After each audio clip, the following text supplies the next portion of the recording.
prophètes. Et ils ne nous promettent pas les rêves et les illusions d'au-delà et de temps à venir. Ils ne nous parlent pas de ce qui pourrait être. Non, les poètes sont ceux qui nous ouvrent les yeux. Ils nous apprennent à contempler la beauté de la fleur, le vol du goéland et les magnifiques nuages qui traversent le ciel.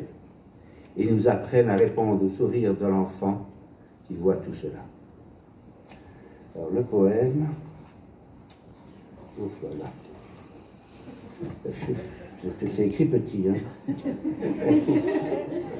Alors c'est le premier poème, vous, ça c'est tiré d'un livre que j'ai bien lu. Et après, je vous conseille vivement de lire Pessoa, avec Le gardeur de troupeau.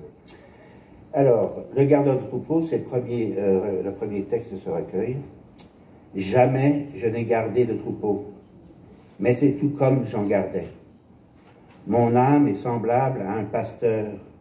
Elle connaît le vent et le soleil, et elle va la main dans la main avec les saisons.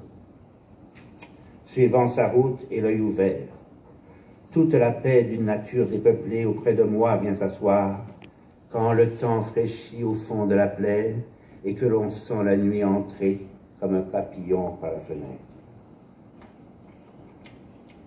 Penser dérange comme de marcher sous la pluie lorsque s'enfle le vent et qu'il semble pleuvoir plus fort. Je n'ai ni ambition ni désir. Être poète n'est pas une ambition que j'ai. C'est ma manière à moi d'être seul. Et s'il m'advient parfois de désirer, par imagination pure, être un petit agneau tout, ou encore le troupeau tout entier, pour m'éparpiller sur toute la pente et me sentir 1000 choses heureuses à la fois, c'est uniquement parce que j'éprouve ce que j'écris au coucher du soleil, ou lorsqu'un nuage passe, la main par-dessus la lumière, et que l'herbe est parcourue des ondes du silence. Je salue tous ceux qui d'aventure me diront, leur tirant un grand coup de chapeau, lorsqu'ils me voient au seuil de ma maison.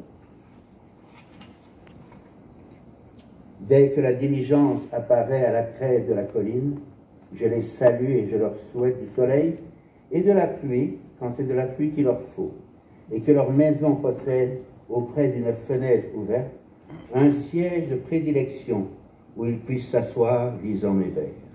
Et qu'en lisant mes vers, ils pensent que je suis une chose naturelle, par exemple un vieil arbre, à l'ombre duquel encore enfant, ils se laissaient choir, là de jouer, en essuyant la sueur de leur front brûlant avec la manche de leur tablier à réduire.